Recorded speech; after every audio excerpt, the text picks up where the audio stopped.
की सब हाँ। आज्ञाओं जो मैं आज तुझे सुनाता हूँ चौकसी से पूरी करने हाँ। को चित लगाकर उनकी सुने तो वह तुझे पृथ्वी के सब जातियों में श्रेष्ठ करेगा। फिर अपने परमेश्वर यहोवा की सुनने के कारण ये सब आशीर्वाद तुम पर पूरे तुझ पर पूरे होंगे। बस बस बस यहाँ लिखा है, यदि तू अपने परमेश्वर यहोवा की सब आज्ञाएं जो मैं आज तुझे सुनाता हूँ चौकसी से पूरे करने में चित लगाकर उसकी सुने। चौकसी से मतलब चौकसी का मतलब होता है चौकन्ना होना, सतर्क होना। ठीक है, चौकसी के साथ मतलब अपने आंख कान सब खोल के चौकन्ना के साथ परमेश्वर के वचन को जो सुनेगा वो चौकसी से पूरी करने की चित लगाकर उसकी सुने तो वह तुझे पृथ्वी के सब जातियों में श्रेष्ठ करेगा। पृथ्वी की सब जाति में, जितना जाति परमेश्वर ने बनाया धरती पर, जितना जाति है वो सब में परमेश्वर श्रेष्ठ बनाएगा। हालेलुया। आगे यहाँ कहता है, फिर अपने परमेश्वर की सुनने के कारण ये सब आशीर्वाद तुझ पर पूरा होंगे। हालेलुया। जब हम अपने परमेश्वर का ये सारी बातों को सुनेंगे तो ये आशीर्वाद क्या है तुझ पर, मतलब आप सब पर वो आशीर्वाद क्या होगा, पूरा होगा। धन्य हो तू नगर में। ध्यान से सुनिएगा, कौन कौन से आशीर्वाद परमेश्वर हमारे जीवन में पूरा करेंगे जब हम परमेश्वर में चौकसी करेंगे। तो यहाँ कह रहा है, धन्य हो तू नगर में, धन्य हो तू खेत में, धन्य हो तेरी संतान और तेरी भूमि की उपज। अगर हम परमेश्वर में पूरी रीति से सुनते हैं, ध्यान देते हैं, उनकी आज्ञाओं को मानते हैं तो परमेश्वर कह रहा है तू धन्य हो नगर में, मतलब जिस जहाँ पे जिस जगह में रहते हो वहां पे। और खेत में तू धन्य है। धन्य हो तेरी संतान, मतलब हमारा संतान है वो भी धन्य होगा, वो भी आशीषित होगा और वो भला चंगा रहेगा। और कह रहा है तेरी भूमि की उपज और गाय और भेड़ और बकरी और पशु के बच्चे, मतलब जितना भेड़ बकरी पशु हम लोग पालते हैं वो सब चीज में परमेश्वर हमको क्या बोला कि धन्य हो। धन्य हो तेरी टोकरी और धन्य हो तेरी कठौती, मतलब हमें कठौती में, हमें टोकरी में परमेश्वर बोला कि तू धन्य हो। हालेलुया। और आगे कहता है कि धन्य हो तेरी टोकरी और तेरी कठौती, धन्य हो तू भीतर आते समय और धन्य हो तू बाहर जाते समय। भीतर आते समय और जाते समय का परमेश्वर इसलिए बोल रहे हैं कि हम लोग बहुत बार घर से निकलते तो हैं, उम्मीद नहीं रहता है कि घर में सही सलामत लौट के आ जाएंगे, इसलिए परमेश्वर बोले कि धन्य हो तू भीतर बाहर जाते समय और धन्य हो तू भीतर आते समय। हर एक चीज में परमेश्वर हमें धन्य रहने का, हमें आशीषित होने का आशीर्वाद दे रहा है। और आगे कहता है साथ में, यहोवा ऐसा करेगा कि तेरे शत्रु तुझ पर चढ़ाई करेंगे और वो तुझसे हार जाएंगे। मतलब यहोवा ऐसा करेगा कि कोई अगर आपके विरोध में खड़ा होगा, कोई आपसे दुश्मनी करेगा, वो एक रास्ता से तो आएगा परंतु परमेश्वर का वचन कह रहा है कि वो 7 रास्ता होकर के भाग जाएगा। हालेलुया। और आगे कह रहा है, तेरे खातों पर और कि जितने काम तूने हाथ लगाकर उन सबों पर यहोवा आशीष देगा। मतलब जितने हमारे खाता हैं, जितने हमारे काम धंधा है, काज है, जो हमारा बिजनेस है, परमेश्वर बोला जो चीज को तू हाथ डालेगा वो सबको मैं आशीष करूंगा। हालेलुया। एक बार और सुनेंगे इस वचन को। परमेश्वर कह रहा है, खेतों पर और तेरी जितने कामों में तू हाथ लगाएगा उन सबों पर यहोवा आशीष देगा। मतलब हमारा खेत से लेके और जो काम में हम हाथ लगाएंगे, परमेश्वर का वचन कहता है वो सारा काम हमारा आशीषित हो जाएगा। हालेलुया। अगर आज आप लोगों का कोई बिजनेस है, आप विश्वास करें परमेश्वर के वचन पे, परमेश्वर आपके उस वचन को आशीषित क्या करने वाला है, बनाने वाला है। हालेलुया। आगे कहता है, यदि तू अपने परमेश्वर यहोवा की आज्ञाओं को मानते हुए उसके मार्गों पर चले तो वह अपनी शपथ के अनुसार तुझे अपनी पवित्र प्रजा करके स्थिर रखेगा। हालेलुया। परमेश्वर का नाम का महिमा। अगर हम परमेश्वर यहोवा की आज्ञाओं को मानते हुए, ठीक है, आप उसके मार्गों पर चलते हैं और अपनी शपथ के अनुसार, वो परमेश्वर क्या करता है, आशीष करता है और स्थिर जो रहता है उसको परमेश्वर आगे बढ़ाता है। और कह रहा है, और पृथ्वी के देश देश के सब लोग यह देख कर कि तू यहोवा का कहलाता है तुझसे डरेंगे। हालेलुया। परमेश्वर का नाम पृथ्वी का दूर दूर देश देश का लोग जो जानेगा कि आप परमेश्वर यहोवा का कहलाते हैं, वो लोग आपसे डरेंगे। हालेलुया। वो आपका कोई नुकसान नहीं करेंगे, वो आपको थोड़ा भी परेशान नहीं करेंगे, क्योंकि आपकी ओर से कौन खड़ा है? परमेश्वर खड़ा है।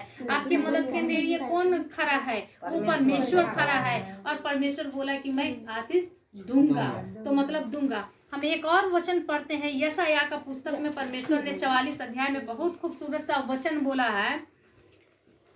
44 अध्याय का बहुत सुंदर सा वचन है। परमेश्वर हमें आशीष के विषय में यहाँ पे लगातार बहुत सारी वचन है जिसमें परमेश्वर बोला कि मैं तुझे क्या करूंगा? आशीष दूंगा, मैं तुझे आशीष दूंगा, मैं तुझे बढ़ाऊंगा। तो हमारा परमेश्वर क्या है? वो बढ़ाने वाला है। यहाँ कहता है 3 में पढ़ेंगे, क्योंकि मैं प्यासी भूमि पर जल और सूखी भूमि पर धाराएं बहाऊंगा। मैं तेरे वंश पर अपनी आत्मा और तेरे संतान पे अपनी आशीष उड़ेलूंगा। हालेलुया। वो आपकी सूखी हुई भूमि पर जल बरसाने वाला परमेश्वर है। और प्रभु बोला कि प्यासी भूमि पर धाराएं बहाने वाला परमेश्वर है। और जो आपका वंश है उस पर अपनी आत्मा, और जो आपका संतान है परमेश्वर उस पर आशीष देने वाले हैं। हालेलुया। वो परमेश्वर आपको आशीष देने आए हैं। परमेश्वर आपको आशीषित दे चुके हैं आशीष। और आगे कहता है वे उन मजनुओं के समान है, उस मजनुओं के समान होंगे जो धाराओं के पास घास के बीच में होते हैं। कोई कहेगा मैं यहोवा का हूँ। मतलब हम लोग को फूल के मजनू के समान, मजनू का पौधा देखे है ना, वो नदी किनारे अपने आप फलता है। वो बहुत बड़ा पौधा मजनू का होता है और वो खूब लहराता है, वो खूब फलता है, वो बहुत सारा फूल भी लाता है। तो परमेश्वर बोला कि जो हमारी आज्ञा के अनुसार चलता है, जो हमारी आज्ञाओं को मानता है, जो हमारी बातों को मानता है, उसको मैं क्या करता हूँ? ढेर सारे आशीष को देता हूँ। और मजनू के समान, देवदार के समान मैं उनके जीवन को क्या करता हूँ? आशीष से भर देता हूँ। हालेलुया। कि और हमारा जीवन ही नहीं, परमेश्वर बोला कि मैं तुम्हारे वंश पे अपनी आत्मा और तेरे संतान के बीच में, तेरे संतान के ऊपर मैं अपनी आशीष को उड़ेलूंगा। हालेलुया। हमारा परमेश्वर आशीष देने वाला है। ठीक है, आप एक दूसरे के हाथ पकड़ के बोलिए कि आप आशीषित हैं। आप आशीषित हैं। परमेश्वर ने हम लोगों को वो आशीष दिया है, परंतु हम लोग उस आशीष को लेना नहीं चाहते हैं। परमेश्वर तो हमको आशीष दे चुके हैं, लेकिन हम उसको लेना नहीं चाहते हैं, तो कहाँ से मिलेगा? तो परमेश्वर तो बोला कि तुम मेरी आज्ञाओं को मानो, तुम मेरी बातों को मानो, तुम मेरी ओर फिरो, तो फिर जितना वायदा मैंने तुमसे करा है उन सारे वायदे को मैं पूरी करने में अपने पूरा दिल को लगा दूंगा। मैं उस वायदे को पूरा कर दूंगा। खेत खलियान है कि नहीं, गाय भैंसी भेड़ बकरी जो भी है, तुम्हारा बिजनेस, यहाँ तक परमेश्वर बोला कि यदि तू किसी चीज को छुएगा ना मेरे नाम से, उस चीज को मैं आशीषित करूंगा। हालेलुया। जिस चीज को तुम छू लेगा वो चीज आशीषित हो जाएगा। अब बताइए ऐसा महान परमेश्वर हमको कहाँ मिलेगा कि अगर हम किसी भी चीज को छूते हैं वो चीज जो है आशीष हो जाता है इस मसीह के नाम से। वो हमारे परमेश्वर पिता के नाम से फलवंत हो जाता है ना। इसलिए हमें हमेशा भय के साथ परमेश्वर की आज्ञाओं को मानना चाहिए। जब हम परमेश्वर की आज्ञा को मानते हैं, याद रखिए परमेश्वर बोला कि मैं स्वर्ग के झरोखाओं को खोलकर, मलाकी के पुस्तक में परमेश्वर बोले हैं कि मैं स्वर्ग के झरोखाओं को खोलकर अपरंपार आशीष की वर्षा तुम्हारे ऊपर करूंगा। हालेलुया। मगर एक शर्त है, परमेश्वर उस झरोखाओं को तब खोलेंगे जब आप परमेश्वर में स्थिर रहेंगे। परमेश्वर उस झरोखाओं को तब खोलेंगे जब आप परमेश्वर के प्रेम में बने रहेंगे, परमेश्वर के विश्वास में बने रहेंगे। तो मेरे बहनों, परमेश्वर जरूर आप लोगों के जीवन में क्या करेंगे? आशीष लेंगे, क्योंकि परमेश्वर बोला कि मैं स्वर्ग के झरोखाओं को खोलकर अपरंपार आशीष का वर्षा करने वाला परमेश्वर हूँ। जब वो आशीष देने वाला, वो भी अपरंपार, मतलब जिसका कोई था नहीं है, उस दौलत का कोई अंत नहीं है। इतना दौलत, इतनी आशीष परमेश्वर हमारे जीवन में देने वाले हैं, लेकिन हमारे कुछ गलतियों के कारण हम इस आशीष से क्या हो जाते हैं, दूर हो जाते हैं। इस आशीष से हम वंचित हो जाते हैं। हमारा गुनाह, हमारा गाली, हमारा पाप, हमारा व्यभिचार, हमारा लालच, हमारा छल हमें परमेश्वर के प्रेम से क्या करता है, अलग कर देता है। हमारा चोरी, हमारा डाह, हमारा नफरत परमेश्वर की इन आशीषों से हमें दूर कर देता है और हम उस आशीष को खो देते हैं।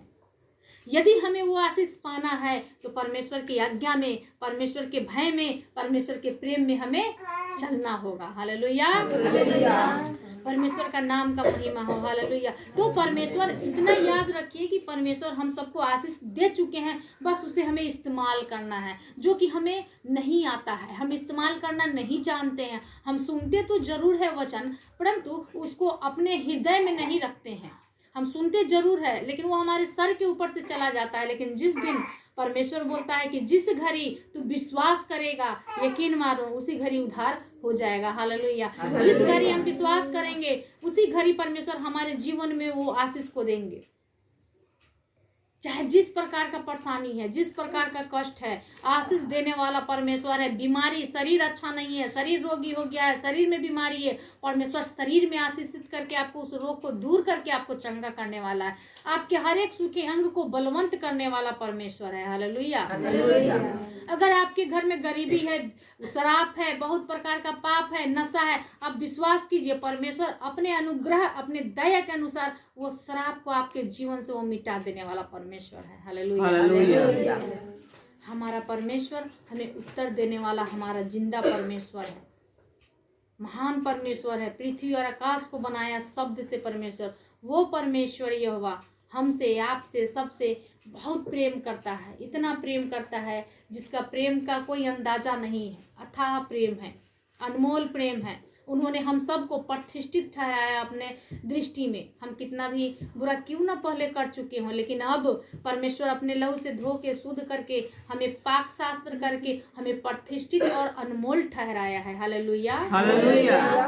इसलिए परमेश्वर हमारे और आपके जीवन में वो ढेर सारी आशीषों को दिया और बोला, आते जाते समय खेत खलियान में, तुम अपने कठौती में, तुम अपने घर में, तुम भेड़ बकरी में, तुम हर एक चीज में, तुम अपने खतों में तुम आशीष पाएगा। हालेलुया। हम आशीष का संतान है। हमारा परमेश्वर हमें भरपूरी के साथ आशीष दिया है। हालेलुया। परमेश्वर आपको आशीष करे इस वचन के साथ।